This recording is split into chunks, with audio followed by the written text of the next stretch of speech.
ونشهد أن لا إله إلا الله وحده لا شريك له ونشهد أن سيدنا ومولانا محمدا عبده ورسوله وسلم تسليما كثيرا كثيرا.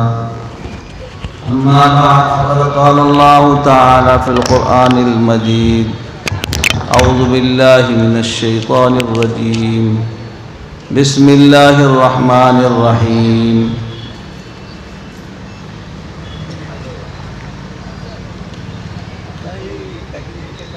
ما آتاكم الرسول فخذوه وما نهاكم عنه فانتهوا.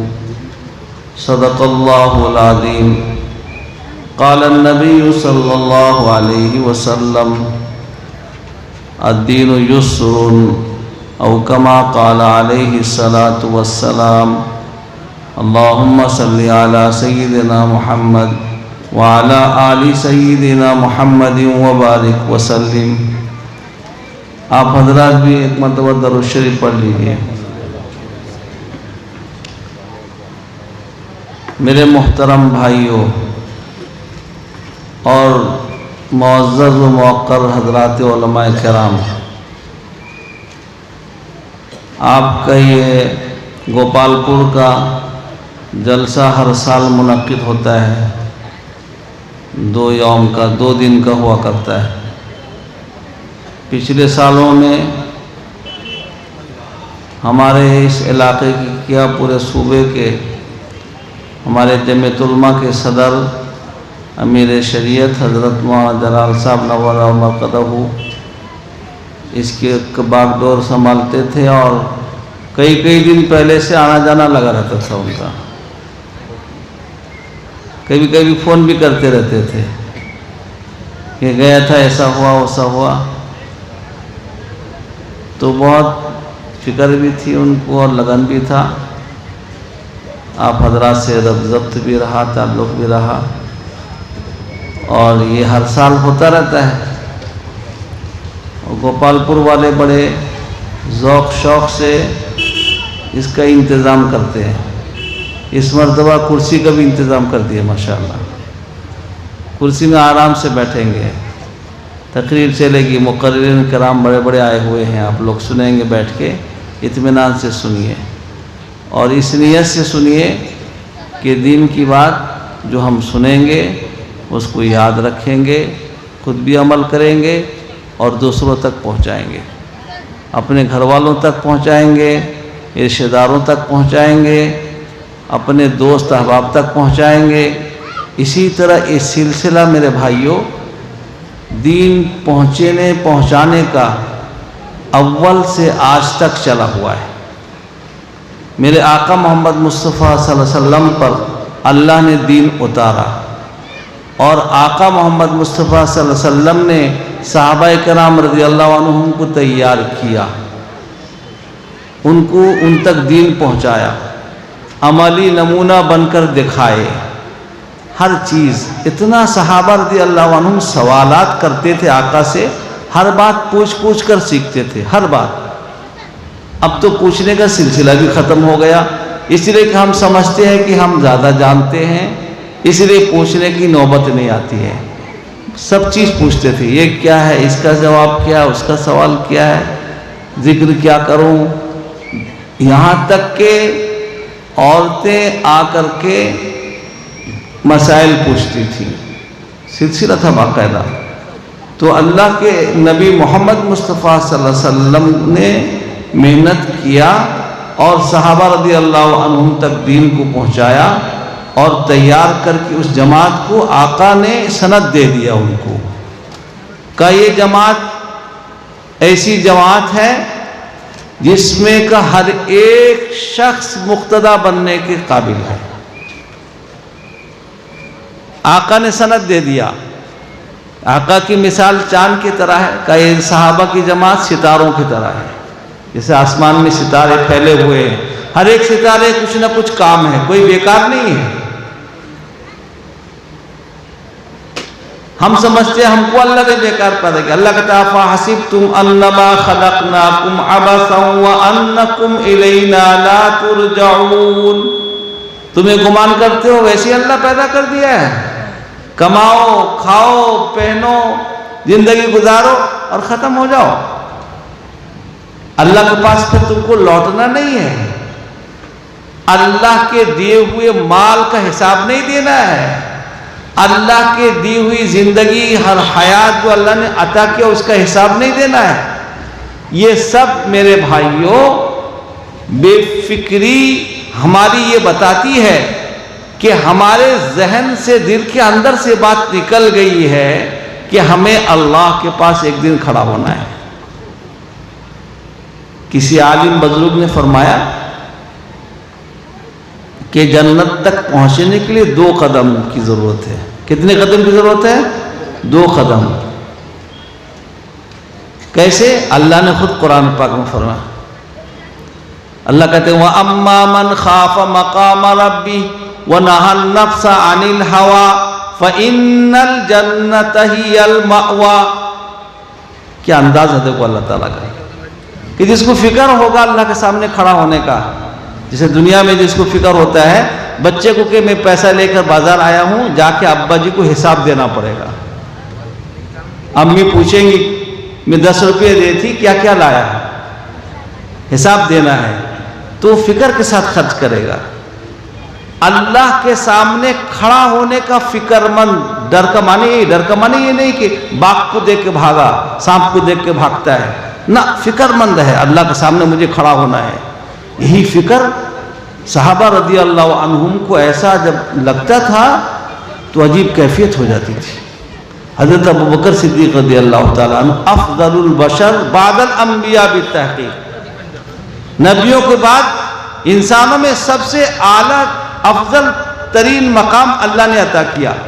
یہی فکر جب دامنگیر ہوتا تھا ہر وقت رہتا تھا کبھی زیادہ کبھی کم ورنہ پھر زندگی گزارنا مشکل ہے. انسان کو ہر وقت برابر نہیں رہتا ہے فکر کبھی زیادہ کبھی کم.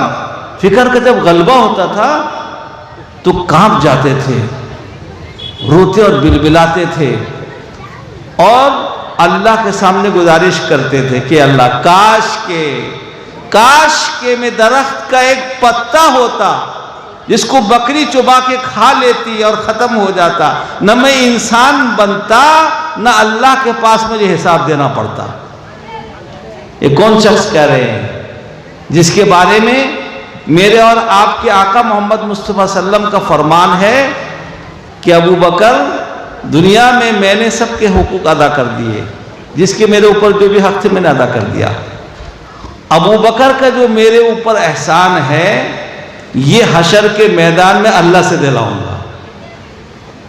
آقا جن کے بارے میں یہ کہہ رہے ہیں ان کا یہ معاملہ ہے. کاش کے میں درخت کا ایک پتا ہوتا ایک تنکا ہوتا جس کو جانور کھا لیتے ختم ہو جاتا. نہ میں انسان بنتا نہ مجھے اللہ کے پاس حساب دینا پڑتا. اللہ فرماتے ہیں کہ جس کے دل میں یہ فکر ہو اور اسی فکر کی وجہ سے اپنے خواہشات کو ایسا نہیں کہ ختم کر دے. ختم نہیں ہوتے کوئی چیز. دین اسلام کے تابع کر دے. بھوک لگ رہی کھانا کھائے گا. کھانے کے لیے ایک عام آدمی حرام حلال کی تمیز نہ کرے حرام چیز کو کھا لے. اور ایک آدمی بھوک لگی کھانا کھانے سے پہلے جب آخرت کا فکر مند ہوگا کھانا دیکھے گا حلال ہے یا حرام. اگر حلال ہے تو اس کو کھائے گا نہیں تو نہیں کھائے گا. خواہشات کو دین اسلام کے تابع کر دے. اللہ نے آنکھ دیا دیکھنے کے لیے. ادھر دیکھنے کو دل چاہا دیکھے ہریالی ہے سبزہ زار ہے باغ و بہار ہے دیکھے کوئی حرج نہیں. لیکن دیکھنے سے پہلے یہ سوچے گا کہ جن چیزوں کو میرے اللہ نے میرے آنکھ کے بنانے والے خالق و مالک نے منع کیا ہے دیکھنے کے لیے اس سے رک جائے. کہ اس سے رک جائے بس خواہشات کو. یہ بھی ایک نفسانی تقاضا ہے. کان کے اندر اللہ نے سننے کی طاقت اور قوت سماعت رکھا ہے.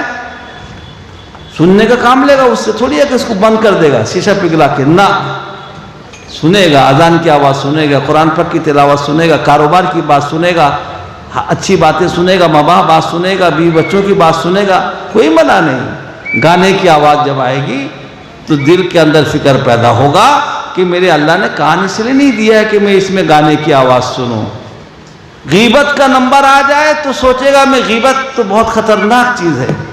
حضرت عیسیٰ علیہ السلام ایک مرتبہ راستے میں جا رہے تھے، روح اللہ دیکھا ایک شیطان مردود جا رہا ہے، اس کے ایک ہاتھ میں شہد ہے، ایک ہاتھ میں راکھ۔ کہا یہ کیا بات ہے، کہاں جا رہا ہے تو، کیا تیرا خیال ہے، شہد اور راکھ؟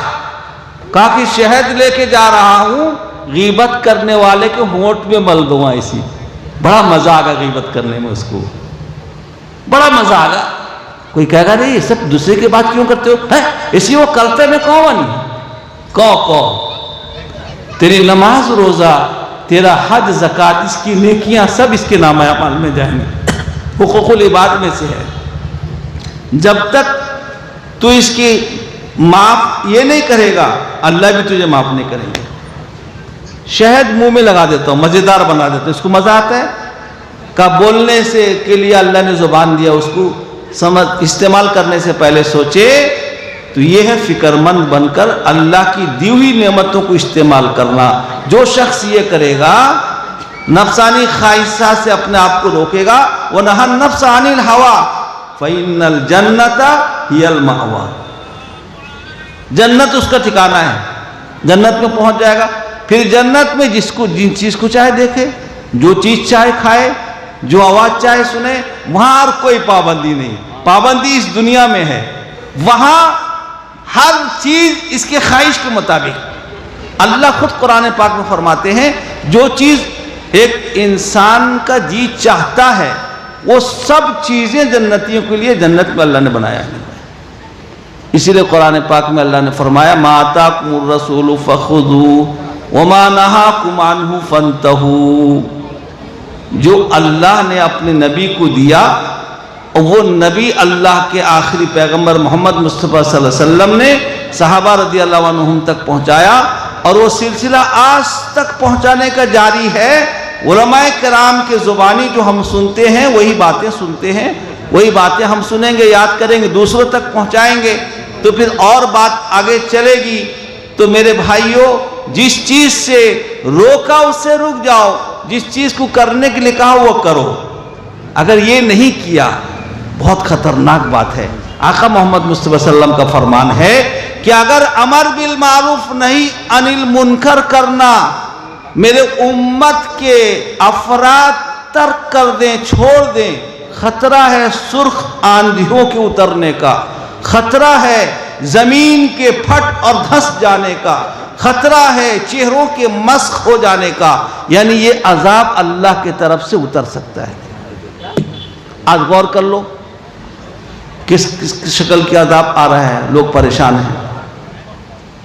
اللہ ہم سب کو سمجھ بوجھ عطا فرمائے۔ حدیث شریف میں آقا محمد مصطفیٰ صلی اللہ علیہ وسلم نے فرمایا یہ دین ایسا نہیں کہ جس پر چلنا مشکل ہو، الدین یسر، ہر کام انسان کے فطرت کے تقاضے کے مطابق ہے۔ چلنا چاہے گا تو آسان ہوگا، آسان ہے بہت دین۔ اللہ تعالیٰ میرے لیے بھی آسان فرمائے، آپ کے لیے بھی آسان فرمائے، دین پر چلنا اور دین پر چلنے والا بنائے، آخرت کا فکر مند بنائے۔ اور حضرت مولانا جلال صاحب کے لیے بھی دعا کرو، اللہ تعالیٰ ان کی قبر کو نور سے منور فرمائے، اور تمام دنیا سے اللہ تعالیٰ وبائی بیماری کو دور فرمائے، خصوصاً اس علاقے کو، اور امن و امان قائم فرمائے۔ اور رمضان کا بابرکت مہینہ آ رہا ہے، اس کے روزہ رکھنے، تراویح پڑھنے کی توفیق عطا فرمائے۔ وآخر دعوانا ان الحمد للہ رب العالمین۔